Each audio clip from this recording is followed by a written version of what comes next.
तो चलिए स्टूडेंट्स, अब हम बात करते हैं हमारे सब्जेक्ट मैथ्स में, है ना, जहां हमारा चैप्टर चल रहा है द रियल नंबर्स। हमने इससे पहले वाले वीडियो में बात की थी एक इंपॉर्टेंट क्वेश्चन की, है ना, और क्वेश्चन था prove that √5 is an irrational number. Clear है कि प्रूव करें कि √5 एक क्या है, इर्रेशनल नंबर है। हमें पता भी है कि √5 एक इर्रेशनल नंबर है, लेकिन हमें प्रूव करना पड़ा और हमने किया एक बढ़िया सी लैंग्वेज का यूज करके। इंपॉर्टेंट क्वेश्चन है, पूछ लेते हैं। अब वैसे ही एक क्वेश्चन और है ना, वैसे एक क्वेश्चन और है कि prove that 3 + 2 √5 is an irrational number. Sir वैसे ही क्वेश्चन है तो फिर तरीका भी वही रहेगा, थोड़ा सा फर्क है, क्वेश्चन में भी फर्क है।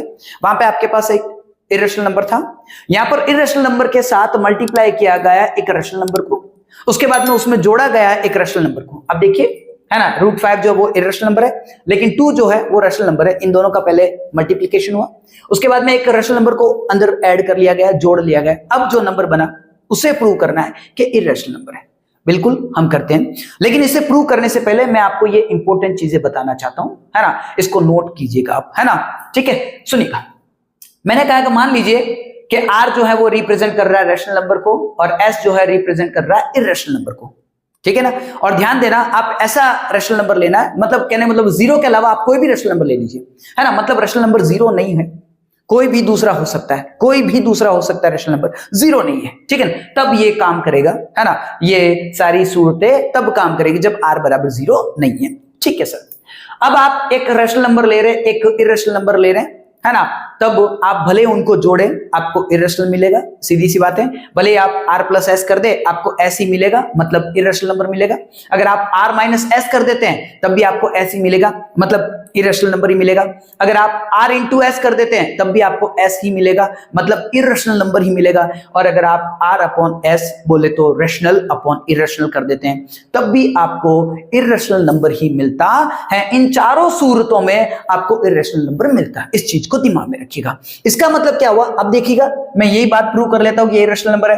आपका √5 इर्रेशनल नंबर है, 2 रेशनल नंबर है, इन दोनों को मल्टीप्लाई किया, देखिए तो आपको क्या मिला, इर्रेशनल नंबर, है ना। R × S = S, मतलब इर्रेशनल नंबर मिला। मतलब 2 को √5 से मल्टीप्लाई करने पर हमें एक इर्रेशनल नंबर मिला सर, तो 2 √5 एक इर्रेशनल नंबर हो गया। अब इसमें हमने एक रेशनल नंबर जोड़ा, तो भले ही जोड़ा ना आपने, जब इर्रेशनल में रेशनल को जोड़ा तो आपको क्या मिला, इर्रेशनल मिला, है ना। कहां दिक्कत है, तो कुल मिलाकर ये इर्रेशनल ही है। चलिए हम प्रूव करते हैं। सुनिएगा, लिखने का तरीका होना चाहिए, सुनो। हमने पहले कॉन्ट्रारी थिंग ले ली, ये इसे हमें प्रूव तो करना है इर्रेशनल नंबर, लेकिन हम इसका उल्टा मान लेते हैं कि मान लो कि ये रेशनल नंबर है, जैसा कि हमने √5 वाले क्वेश्चन में किया था कि मान लो ये एक रेशनल नंबर है, ठीक है सर। अब जब ये रेशनल नंबर है तो कहने का मतलब हो गया it can be written in the form of P/Q because it is a rational number, है ना। और ये डेफिनेशन भी है, सीधी सी बात है कि भाई रेशनल नंबर किसे कहते हैं, जिसको हम P/Q में लिख सकते हैं और Q = 0 ना हो, सही बात है। तो कहने मतलब हो गया हम इसे P/Q में लिख सकते हैं, इसीलिए मैंने यहां पे लिखा है 3 + 2 √5 = P/Q, है ना। आगे मैंने इसको थोड़ा सा क्लियर कर लिया कि P और Q क्या है, इंटीजर्स हैं, और Q = 0 नहीं है, ये शर्तें हैं सब रेशनल नंबर की, सीधी सी बात है ना। तो P/Q में मैंने लिख दिया। अब मैं इसको आगे जाकर सॉल्व करता हूं। सबसे पहले मैंने 3 को उधर भेजा, है ना, तो इधर प्लस का था, उधर चला गया तो किसका हो गया, माइनस का। बहुत बढ़िया। अब √5 के साथ मल्टीप्लाई में बैठा है 2, अब 2 को मैं उधर भेज दूंगा तो इस P/Q - 3 के अपॉन में चला जाएगा 2, ठीक है सर। अब जब ये अपॉन में चला गया है ना, तो आप इसे मल्टीप्लाई में ले लीजिए क्योंकि बढ़िया रहेगा, हम सॉल्व कर सकते हैं अच्छे से। तो मैं इस 2 को मल्टीप्लाई में लेके चला गया, तो जब ये मल्टीप्लाई में जाएगा तो ये 1/2 की फॉर्म में जाएगा, सीधी सी बात है। तो मैंने P/Q - 3 को, है ना, या इससे मैंने मल्टीप्लाई कर दिया 1/2 को। तो जब इन दोनों को मैंने मल्टीप्लाई किया तो मुझे मिला P/2Q - 3/2। क्लियर है। अब हम बात करते हैं इन दोनों को सॉल्व करने की, तो यहां पर हमें एलसीएम लेना पड़ेगा, सीधी सी बात है ना। जब आप फ्रैक्शन को जोड़े या घटाए तो आपको क्या लेना पड़ता है, एलसीएम। तो यहाँ पे फ्रैक्शंस है मेरे पास, ठीक है। अब हम इन दोनों को, है ना, मतलब कहने मतलब घटा देते हैं, लेकिन पहले मुझे क्या करना पड़ेगा, एलसीएम लेना पड़ेगा, सीधी सी बात है ना। अब एलसीएम लेते हैं हम, तो कहने का मतलब 2Q और 2 का एलसीएम क्या आएगा, 2Q आएगा। सर ये कैसे हो सकता है, देखो सुनना, मैंने आपको एलसीएम निकालने के लिए बताया कि आपको क्या करना है। अगर एलसीएम निकालना है 2 नंबर का, 3 नंबर का, 4 नंबर का, जितने भी नंबर से उनका अगर आपको एलसीएम निकालना है तो आपको क्या करना है, उन सबको एक साथ में फैक्टराइज कर देना है। मैं करता हूं। यहां पर एक नंबर मेरे पास है 2q और दूसरा नंबर है मेरे पास 2। क्लियर है ना। अब अगर देखा जाए है ना, तो यहां पर सबसे पहले मैंने 2 से ट्राई करता हूं, है ना, कहने का मैं इनको डिवाइड करने की। बिल्कुल साहब, मैं 2 से डिवाइड करूंगा और यहां पर जब मैं 2q को 2 से, है ना, मतलब 2q को जब मैं 2 से डिवाइड कर दूंगा तो 2 से 2 गया, मेरे के पास क्या बच गया, q। और जब मैं 2 को 2 से डिवाइड करूंगा तो मेरे पास क्या बचेगा, 1। कुल मिलाकर ये तो हो गया। अब यहां पर अगर मुझे, है ना, कहने का मतलब अब इसमें अगर डिवाइड करना है तो मैं किससे करूंगा, q से करूंगा, क्योंकि अब 2 से मैं डिवाइड नहीं कर सकता, है ही नहीं इसमें फैक्टर के रूप में। कुल मिलाकर तो q से किया तो 1 टाइम आ गया 1। कुल मिलाकर ये मेरा फैक्टराइजेशन खत्म हो गया। मुझे फैक्टराइजेशन में फैक्टर्स मिले 2 into q, बोले तो 2q। क्लियर है, तो ये मिला मुझे एलसीएम।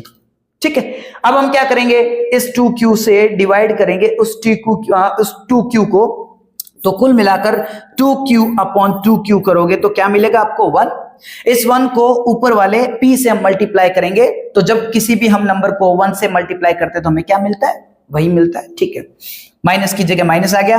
अब 2 से डिवाइड करूंगा मैं 2q को, तो जब मैं 2q को डिवाइड करूंगा 2 से, तो 2 से 2 चला जाएगा, क्या बचा, q, है ना। q को मैं ऊपर वाले नंबर बोले तो 3 से मल्टीप्लाई करूंगा तो मुझे क्या मिल गया, 3q। ये मैंने सॉल्व करने का तरीका आपको बताया।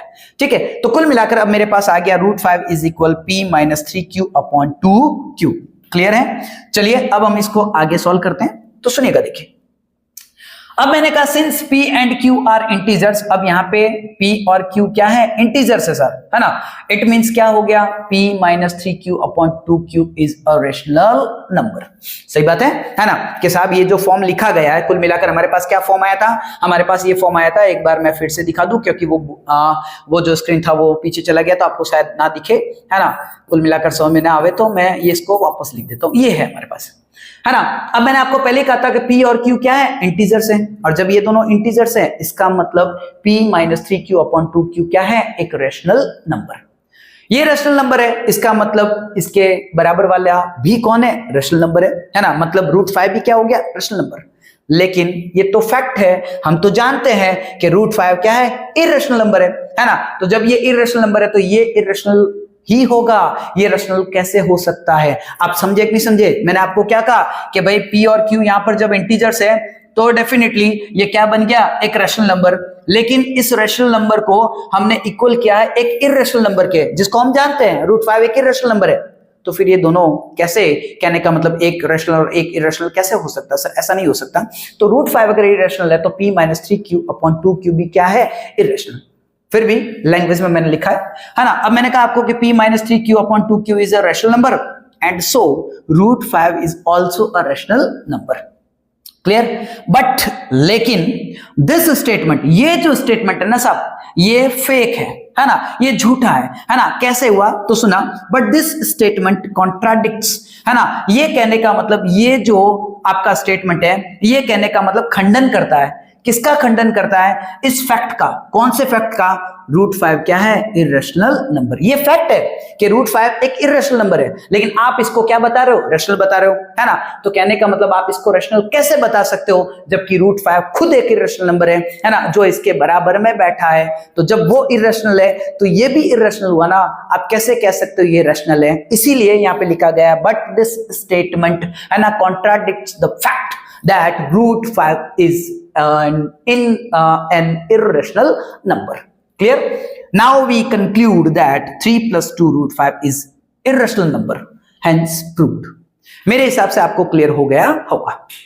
ठीक है, तो ये एक इंपॉर्टेंट क्वेश्चन था, है ना, इनको भी पूछा जाता है, तो थोड़ा सा ध्यान रखिएगा। अब हम बात करते हैं एक और इंपॉर्टेंट चीज की, फंडामेंटल थ्योरम ऑफ अर्थमेटिक। क्या पता आपसे पूछ लिया जाए, है ना, कि बताइए फंडामेंटल थ्योरम ऑफ अर्थमेटिक क्या है। ठीक है, तो देखते हैं क्या है सर, इसे क्लियर करते हैं। Every composite number can be expressed as a product of prime numbers. हर एक कॉम्पोजिट नंबर को आप प्रोडक्ट ऑफ प्राइम नंबर्स में लिख सकते हो, मतलब उससे फैक्टराइज कर सकते हो, उसको फैक्टर्स के फॉर्म में लिख सकते हो। सर कैसे सर, समझाइए, सुनिएगा। देखिए, मान लीजिए मैंने कहा, सॉरी, मान लीजिए मैंने कहा कि आप 24 को फैक्टराइज करिए, है ना। अब हम 24 को फैक्टराइज करते हैं। मैं इसको 2 से डिवाइड कर सकता हूं 12 टाइम्स, फिर मैं 12 को डिवाइड कर सकता हूं 2 से 6 टाइम्स, फिर मैं 2 से डिवाइड कर सकता हूं 3 टाइम्स। अब मैं 3 को 3 से डिवाइड करूंगा 1 टाइम्स। कहने का मतलब क्या हो गया, 24 can be written in the form of 2 into 2 into 2 into 3, और ये फॉर्म ही क्या है, फैक्टराइजेशन। ये सब इसके क्या हैं, फैक्टर्स। ये सब क्या है, प्रोडक्ट ऑफ प्राइम नंबर्स। तो कहने का मतलब हो गया आप किसी भी कॉम्पोजिट नंबर को प्रोडक्ट ऑफ प्राइम नंबर्स के फॉर्म में लिख सकते हो, फैक्टर्स के फॉर्म में लिख सकते हो। ये मैंने लिखा सर, बिल्कुल सही बात है ना। आगे एक और चीज लिखी हुई है, this expression is unique apart from the order in which prime factors occur. ये जो एक्सप्रेशन है ना साहब, ये यूनिक है साहब, है ना, बिल्कुल यूनिक है। ऐसे फैक्टर्स 24 के अलावा किसी के भी नहीं हो सकते, किसी के भी नहीं हो सकते। यूनिक है ये, सीधी बात है ना। ये मेंबर्स यूनिक है ना। बस आप इनके, है ना, ऑर्डर की चिंता मत कीजिए। ऑर्डर का मतलब हो गया इनके सीक्वेंस की चिंता मत कीजिए, है ना। इसके मेंबर्स यूनिक है ना। सर ऑर्डर की कैसे चिंता नहीं करें, ऐसा लिखा है ना। कहने का मतलब हो गया आप भले इसको ऐसे लिख दीजिए 2 इंटू 2 इंटू 3 इंटू 2, क्या फर्क पड़ जाएगा। आप इसको ऐसे लिख दीजिए 2 इंटू 3 इंटू 2 इंटू 2, क्या ही फर्क पड़ जाएगा। आप इसको ऐसे भी लिख सकते हैं 3 इंटू 2 इंटू 2 इंटू 2, क्या ही फर्क पड़ जाएगा। कहने का मतलब हो गया कुल मिलाकर ये जो फैक्टराइजेशन है ये यूनिक है ना। और इसमें जो फैक्टर्स है उनका भले आप सीक्वेंस, उनका ऑर्डर भले आप कैसा भी रख सकते हैं, है ना। किसी को आगे रखे, किसी को पीछे रखे, मर्जी पड़े जा रख सकते हो आप, उसको एक बार इग्नोर कर दीजिए। लेकिन ये जो मेंबर्स है ना, ये जो फैक्टर्स है ये यूनिक है ना। इनके ऑर्डर की आप चिंता मत कीजिए, आगे पीछे होगा तो चल जाएगा। ये है आपका फंडामेंटल थ्योरम ऑफ अर्थमेटिक। एक इंपॉर्टेंट क्वेश्चन भी मैंने लिया, इस टाइप के क्वेश्चन भी पूछते हैं, चलिए हम इसको भी क्लियर कर देते हैं। सुनिएगा, देखिए क्वेश्चन क्या है ना।